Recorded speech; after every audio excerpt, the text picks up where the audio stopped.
안녕하세요 여러분. 벌써 두 번째 성경필사 묵상 나눔을 영상으로 하고 있습니다. 오늘 우리가 살펴볼 내용은 요한복음 5장의 베데스다 연못에서 중풍병자를 고치신 예수님을 우리가 묵상하게 되는데, 이 필사를 하면서 정말 그 본질에 집중하시는 예수님을 저는 보게 됐습니다. 각자의 보는 포인트와 또 느껴지는 마음에 와닿은 말씀이 다 다르겠지만, 제가 본 이제 성경의 부분들은 이제 그런 부분이었는데요. 어떤 부분이냐면, 예수님께서 본인이 하나님의 아들이심을 증거하기 위해서 이 38년 된 중풍병자를 고치십니다. 그런데 여기서 포인트는 이날이 안식일이었다는 거죠. 정통적으로 유대인들은 안식일을 굉장히 엄격하게 지키고 있었습니다. 아무것도 하면 안 되는 그런 날이었거든요. 그러다 보니까 예수님이 중풍병자를 고치신 그 일을 어떻게 안식일에 일을 하느냐, 안식일에 그런 일을 하느냐, 예, 그렇게 좀 보고 있었습니다. 유대인들은 굉장히 율법주의자들이 많았죠. 예, 바리새인들이나 이런 서기관들은 율법을 신봉하는 사람이어서 율법을 왜곡해서 적용한 결과 본질에 집중하지 못하고 형식에 얽매이는 삶을 살았습니다. 하지만 예수님께서는 그 병자의 아픔에 집중하셨잖아요. 하지만 유대인들은 그 병자에게 관심이 없고, 오히려 법적인 규정을 따라서 그것을 왜 어겼느냐를 따지고 드는 모습을 볼 수 있습니다. 하지만 성경에는 지금 우리가 요한복음 5장을 보고 있지만 이 뒤에 장들과 또한 그 다른 복음서도 있지 않습니까? 마태복음, 마가복음, 누가복음 이런 데를 보면 안식일에 여러 가지 일을 행하시는 예수님을 볼 수가 있습니다. 대표적으로 이럴 때 유대인들은 예수님이 항상 공격을 하죠. 어떻게 당신이 모세의 율법을 어길 수가 있느냐? 그러고서도 당신이 그리스도냐? 구세주냐라고 물어봅니다. 그랬을 때 예수님께 하신 말씀이 있거든요. 잠깐 찾아보면 마가복음에 2장에 이런 얘기가 있습니다. 또 이르시되 안식일이 사람을 위하여 있는 것이요 사람이 안식일을 위하여 있는 것이 아니니 이러므로 인자는 안식일에도 주인이니라. 이런 말씀하십니다. 본말 전도라고 하죠. 무엇이 무엇을 위해서 있는가? 안식일이 사람을 위하여 있는 것이지 사람이 안식일을 위해서 있는 것이 아니다라고 얘기를 하십니다. 또 안식일에 이제 손 마른 사람을 고치신 얘기가 나오는데요. 그 누가복음과 마가복음에 이런 얘기가 있습니다.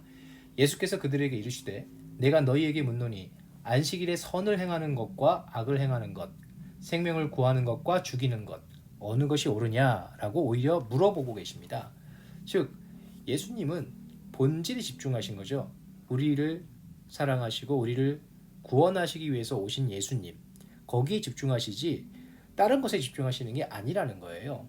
하지만 그 예수님이 구세주이신 것, 하나님의 아들이신 것을 부인하고 믿지 못하는 그런 바리새인과 유대인들은 어디에 집중하냐 하면 왜 안식일에 그런 일을 행하느냐라는 본질이 아닌 현상에 집중하고 있습니다.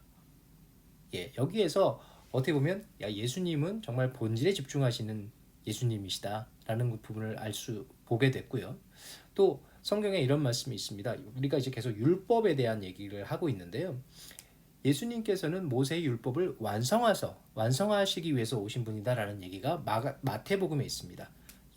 율법을 폐기하기 위해서 오신 분이 아니라 율법을 완성하러 오셨다라고 얘기하십니다. 직접 말씀하시는 겁니다.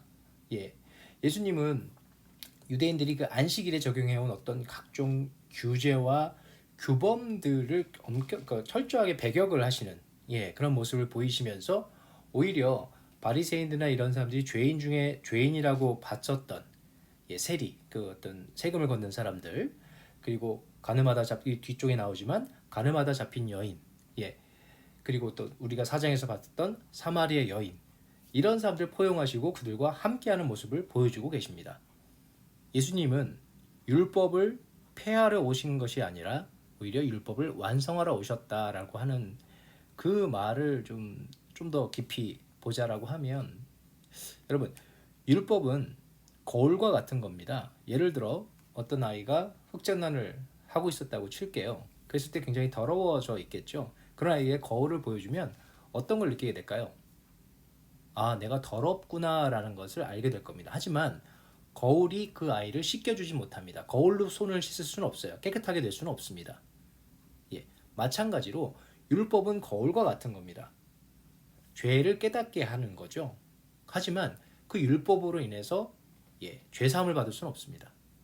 하지만 예수님이 하나님의 아들로 이 땅에 오셔서 우리를 대신해서 죄를 짊어지시고 십자가에 달리셔서 우리의 죄를 위하여 돌아가셨습니다. 그런 것이 뭐냐? 율법으로 죄를 깨달을 수 있지만 죄를 씻을 수 없듯이 그 죄를 씻으시는 것은 예수님께서 오셔서 그것을 완성하셨다는 거죠. 즉 예수님이 율법을 폐하러 오신 것이 아니라 본인께서 율법을 완성하러 오셨다라는 말의 뜻은 그런 것입니다. 율법은 또한 결혼할 신랑의 사진과 같습니다.